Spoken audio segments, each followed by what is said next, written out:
Hanzi, l'histoire de Hanzi, elle est connue, hein, mais ce qui est intéressant, c'est Schickele. Schickele et Dalet ont fréquenté ensemble l'école de Saverne. Et Schickele fera de Dalet un des personnages de son livre dans Das Erbe am Rhein. Dalet apparaît sous le nom de François Kern. Et Dalet rapporte l'anecdote suivante. Lorsqu'ils étaient petits, Schickele et Dalet, ils jouaient aux Indiens et ils jouaient aux dominés, et les dominants, c'était les Prussiens. Tu devrais quand même parler de Hanzi. Parce qu'il y a des gens qui ont réagi en disant, quand tu as dit tout le monde connaît, non je crois que tout le monde ne connaît pas. Bon, Hanzi, c'est un dessinateur. Au niveau du dessin, c'est génial. Il est quasiment l'inventeur de la bande dessinée. Donc, au niveau du trait, c'est excellent.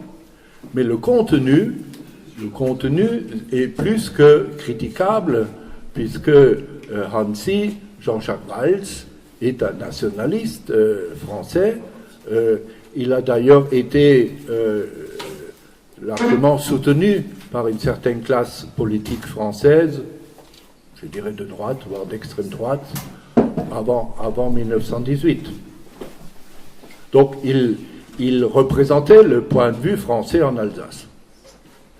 Et alors, chose atroce, il aurait, au moment de la fin de la guerre de 14-18, donc en novembre 18, décembre 18, ce qu'on va appeler les Altdeutsche, donc les Allemands installés en Alsace avant 1918 et des Alsaciens indésirables vont être jetés par-dessus la frontière.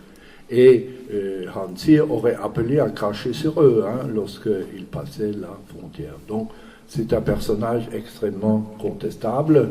Il est d'ailleurs utilisé aujourd'hui par des historiens, paraît-il, de première importance, qui utilisent Hanzi à leur fin, donc pour propager l'Alsace heureuse française.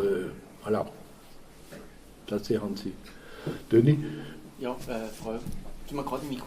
Ja. Quand tu de PXA, Camille Dalet était originaire d'Alsace-Bossu et de Völlerdingen. Et mon voisin habite dans la maison des Dalet à Völlerdingen.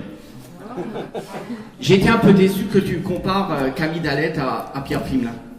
Camille Dalet. Je ne compare pas. Non, mais tu parlais, il était un peu comme Pierre Pflimlin. C'était une intelligence comme Oui. Pflimlin. Parce qu'en fait, Camille Dalet n'a jamais collaboré, contrairement à Pierre Pflimlin. N'oublions jamais, on est là pour parler d'histoire, que Pierre Pflimlin a été juge d'instruction sous Vichy entre 1940 et 1942, ce qui n'est quand même pas une fonction neutre. Et je me rappelle lorsqu'on a inauguré le pont Pierre Pflimlin, j'étais avec des collègues et j'ai parié que le jour où on ouvrirait les archives, on changera le nom du pont. Malheureusement, l'ouverture des archives judiciaires, c'est 100 ans. Je serai peut-être plus de ce monde, mais n'empêche, il faut le dire, Pierre Pflimlin, c'était un juge d'instruction de Vichy. Et si vous vous rappelez, en 1958, Pflimlin a dégagé en 6 jours un record. Je pense que ceux qui ont voulu faire à l'époque pression sur lui, ils avaient un beau dossier pour qu'il dégage aussi rapidement. Donc c'était pour la petite histoire. Oui, bon, j'ai bien dit que Camille Dalet n'a pas collaboré. Camille Dalet, il s'est retiré dans sa pharmacie, il ne voulait rien savoir du régime en place de 40 à 44. En ce qui concerne Pflimlin, c'est plus qu'une anecdote. J'ai publié en 1998 un livre qui s'appelle La question linguistique alsacienne de 1945 à nos jours. Et pour ce travail-là, j'ai lu tous les rapports du Conseil général du Bas-Rhin de 1945, donc aux années 1990. Il se passe la chose suivante. dès 1945, le Conseil général du Bas-Rhin demande un retour à l'enseignement de l'allemand tel qu'il se pratiquait avant 1940. Vous savez qu'avant 1940, en gros, l'école d'Alsace était bilingue, puisque l'allemand était enseigné à dose relativement forte, et en plus, le cours de religion se faisait aussi en allemand, chez les catholiques comme chez les protestants. Voilà. Ah oui, le Conseil général du Bas-Rhin. Donc, il se passe la chose suivante. Je tombe sur un rapport de compte rendu, ça devait être 1952. 1952, le Conseil du Bas-Rhin refait une énième motion pour demander le retour de l'enseignement obligatoire de l'allemand. Le Conseil général du Bas-Rhin vote à l'unanimité pour un retour à l'enseignement obligatoire de l'allemand dans les écoles d'Alsace. Et puis Pflimlin, il devait dormir. Alors on voit très bien dans le rapport qu'à un moment donné, Pflimlin, il prend la parole et il se dit « Ça, vous ne pouvez pas faire. Vous ne pouvez pas affronter Paris comme ça. Il faut dire enseignement facultatif de l'allemand. » Et voilà. Et donc, on fait revoter le Conseil général, et le Conseil général vote pour un retour à l'enseignement facultatif. Et on sait ce que ça a donné dans les années 50 et 60, cet enseignement facultatif.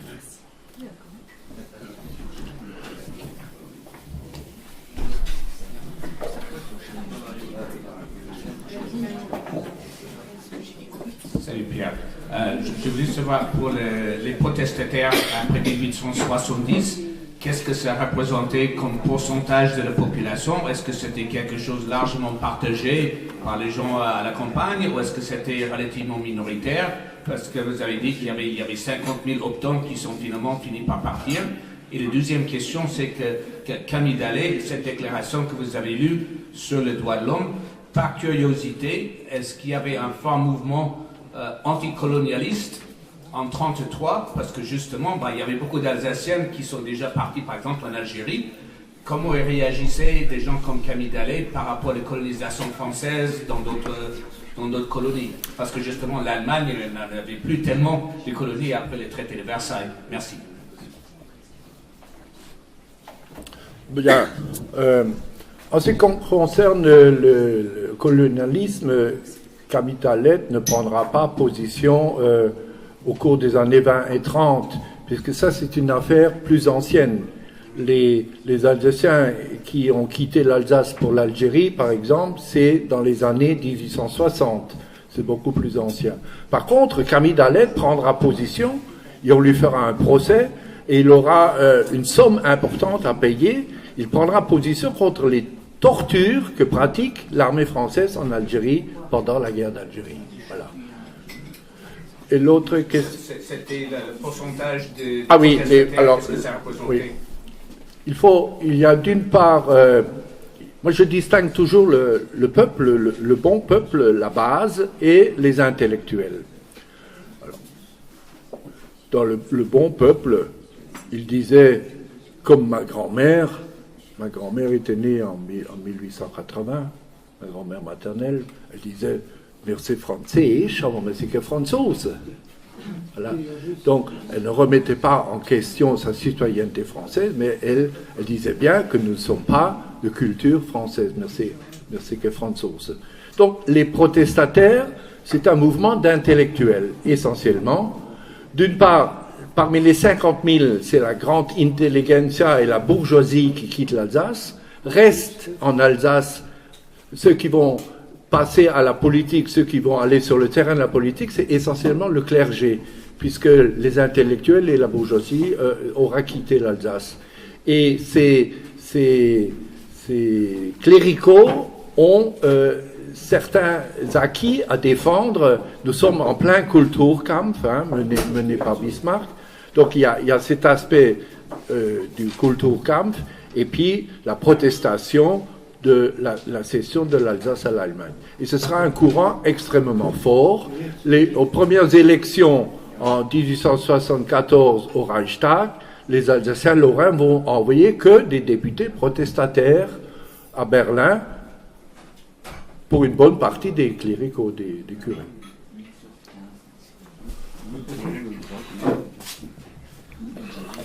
Merci.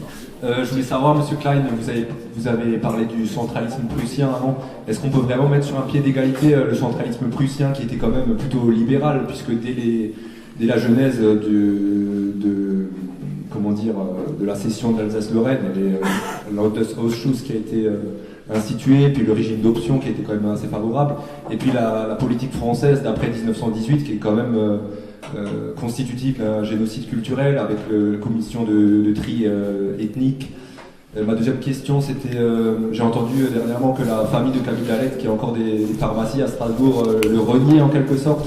Donc c'était un peu la honte de la famille, puisqu'il était autonomiste, contrairement à son milieu bourgeois francophile. Et ma troisième question, j'ai entendu qu'il y avait un certain Edouard Teutsch qui était aussi député de Saverne, donc je pense si vous pouvez en dire quelques mots. Et puisqu'on parle d'archives, est-ce que vous pouvez tirer de l'oubli les archives, les positions du Conseil général d'Onidib sur la question linguistique? Quelle était la première question? C'était sur le centralisme prussien et la communauté. Ah oui. Bien, en ce qui concerne le centralisme prussien, c'est vrai que tout au long de l'histoire, le monde allemand sera un monde qui ne sera pas uni, et où on parle de la Kleinstaaterei, où il y aura plus de 300 principautés, duchés, comtés, etc., et chacun essayant de tirer la couverture à lui. Mais c'est vrai que Bismarck aura la tentation de faire du Deuxième Reich, donc qui est né à Versailles dans les années 70-71, un régime centralisé. Mais il ne va pas réussir. Et notamment le Kulturkampf va contribuer à cet échec de Bismarck. Je prends souvent l'exemple suivant pour essayer de comprendre d'où s'origine le centralisme français et le fédéralisme allemand. Nous sommes au milieu du IXe siècle, donc pas loin de l'an 1000, et déjà les choses vont se dessiner. Après la disparition des derniers Carolingiens, donc les descendants de Charlemagne, il y aura un royaume carolingien à l'ouest et un royaume carolingien à l'est. Lorsque les derniers descendants des Carolingiens vont disparaître, on va mettre sur le trône à Paris un certain Hugues Capet, et ce Hugues Capet, il est comte de Paris et duc de France. En Allemagne, pas à Berlin, Berlin n'existe pas encore, va monter sur le trône un certain Otto. Hugues Capet, il a en face de lui des comtes et des ducs. Mais ces comtes et ces ducs sont tous des francs. Donc, de la même identité, de la même culture. Alors que dans l'empire carolingien de l'Est, qui va devenir la future Allemagne, le Kaiser, qui d'ailleurs est élu, le Kaiser a en face de lui les fameux Herzogs, les vier Herzogtümer, notamment il y a le bavarois, il y a le souabe, il y a le franc. Donc, cet empereur a déjà en face de lui des ducs et des comtes qui sont d'une autre identité et qui vont défendre leur identité. Et l'empereur aura une lutte incessante pendant des siècles face à cela. Et donc va s'installer progressivement le centralisme à l'ouest et le fédéralisme à l'est. Le roi de France va devenir de plus en plus puissant et de plus en plus grand, qu'on sera obligé de le raccourcir, alors que à l'est, l'empereur va devenir de plus en plus petit, et la France va d'ailleurs contribuer à ce qu'il devienne plus petit, notamment pendant les traités de Westphalie, 1648, le Kaiser sera pratiquement démuni de tous ses pouvoirs, au profit des princes et des ducs et des comtes, etc. C'est la première menace que la France exerce sur l'Allemagne et ça va se poursuivre par la suite. J'invite souvent les gens à réfléchir. Prenez une carte de France en l'an 1000 et comparez cette carte de France à la fin du XIXe siècle. Prenez une carte d'Allemagne, du Saint-Empire romain germanique en l'an 1000 et comparez au XIXe siècle. La France a agrandi son territoire en prenant un tiers du territoire actuel à l'Empire allemand. L'Empire allemand n'a pas pris 1 hectare à la France. Alors, avant la naissance du nationalisme allemand, qui d'ailleurs est une réaction au nationalisme français, c'est bien le français qui est le nationaliste en Europe et qui est le Eroberer, qui est le conquérant. Ensuite, c'est vrai, j'ai écrit mon premier livre sur Camille Dallet. Ça, c'est une réédition, mais elle est augmentée considérablement. En 1983, pour le centenaire de la naissance de Camille Dallet. À l'époque, je suis allé voir la famille et on m'a rayonné. On m'a dit, d'ailleurs, ils sont encore aujourd'hui, Place Brandt, les Dallet, avec la pharmacie. Ah oui, on m'a dit, ah oui, ça c'est le farfelu de la famille. Voilà. Camille Dallet avait aussi un compagnon de lutte qui était un certain Georges Daïs, qui était conseiller général, dont le fils est d'ailleurs ou a été huissier de justice à Saverne. Et ce fils, moi je le connaissais très bien. C'était pratiquement un copain d'enfance. Je suis allé le voir à ce moment-là aussi. Je lui dis, écoute, ton père, il doit avoir des archives, hein, il doit avoir des choses sur Dallet. Et on me répond, mon père, il commence à perdre la tête, ich nichts mehr anzufangen mit dem. Donc, refus total. Voilà. Donc, autrement dit, les politiques d'aliénation portent leurs fruits. En ce qui concerne Teutsch était député de Saverne, mais c'était un député protestataire. Et la victoire de Schneegans, c'est celle-là, c'est d'avoir été élu au détriment de Teutsch à Saverne.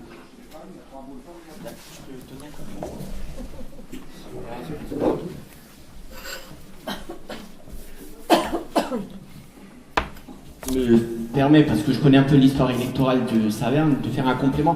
Teutsch a été élu la première fois en 1871, donc à l'époque de l'Assemblée de Bordeaux, comme député protestataire. Il a de nouveau été élu en 1874 pour aller au Reich. Et c'est d'ailleurs lui qui, à Berlin, devant le Reichstag, a lu la protestation. Et on dit qu'elle a été rédigée par Gambetta. Donc Teutsch a finalement été protestataire d'un côté comme de l'autre, à Bordeaux contre la cession, et à Berlin du fait qu'on a été cédé. À Teutsch a succédé Goldenberg, donc l'industriel qu'on connaît bien à Saverne et à Monswiller. Après est venu Höfel, un oncle de Daniel Höfel. Il a fait, je crois, celui qui a fait le plus de mandats à l'époque du Reichsland. Et Daniel Höfel m'a raconté que son oncle, donc député du Reichsland, est décédé en 1940, à l'époque de la drôle de guerre. Et bon, c'était un député, il habitait à Buxwiller, on voulait aller honorer sa tombe, mais en même temps, député du Reichsland, on était en guerre. Alors comment on fait? Eh bien la nuit, on a envoyé le cantonnier, donc déposer une gerbe sur la tombe de Höfel. Et le cantonnier, je crois que c'était le père ou le grand-père de Thierry Carbinaire. Donc pour faire le lien entre tout ça. Après Höfel, il y a donc eu le dernier député du Reichsland de la circonscription du Saverne, était quelqu'un de Waltambach, un certain Reuser. Et je réponds à ta question maintenant concernant la position linguistique. Je me rappelle lorsque j'étais conseiller général avec André Münchenbach, on avait déposé une motion au conseil général, c'est qu'on s'auto-applique la charte des langues régionales et minoritaires, en disant de toute façon les Français ne la ratifieront jamais, mais nous au niveau du Conseil général on peut se l'auto-appliquer. Beaucoup de nos collègues ont signé, et lorsque c'était passé en plénière, lorsqu'il fallait lever la main, il y en avait 2 qui ont levé la main, et Richard nous a promis une commission selon le bon vieux principe, si tu veux retirer un dossier, crée une commission. Il y a une vidéo de toi sur internet qui parle alsacien. Qui parle de ça.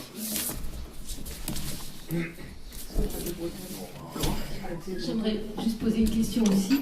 Donc effectivement, à Mont-Saint-Land, on n'a pas encore vraiment honoré Camille Dalette, comme on a fait hommage à Ricklin, à Egui, mais ça reste à faire. Mais par contre, je pose la question, depuis peu, Ricklin, qui mérite quand même une certaine notoriété, puisqu'il a quand même été l'homme politique le plus important d'Alsace, puisqu'il a été le seul président de ce Landtag en 1911.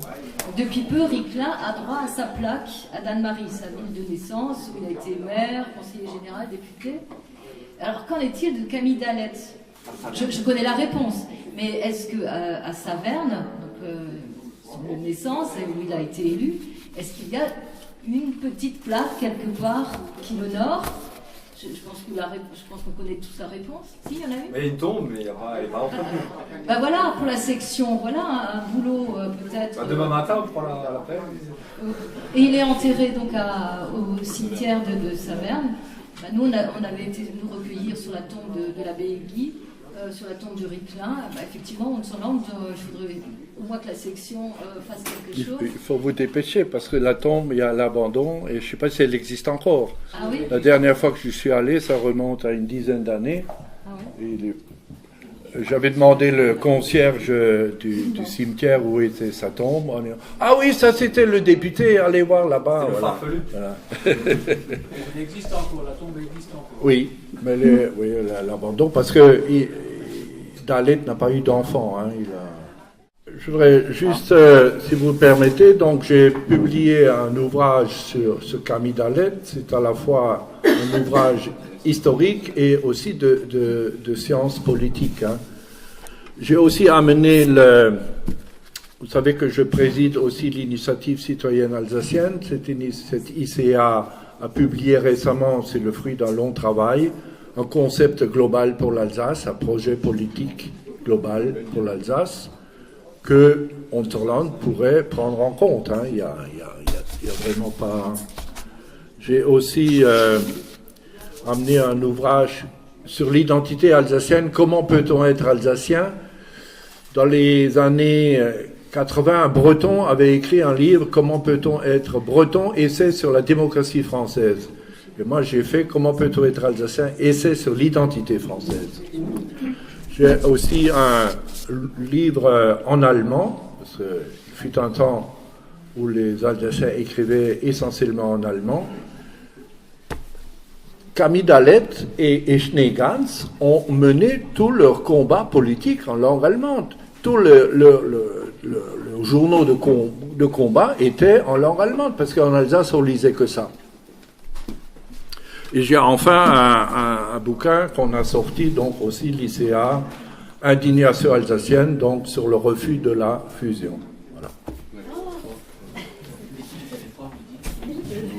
Voilà, so, ich denke. Oder Huber? Ja.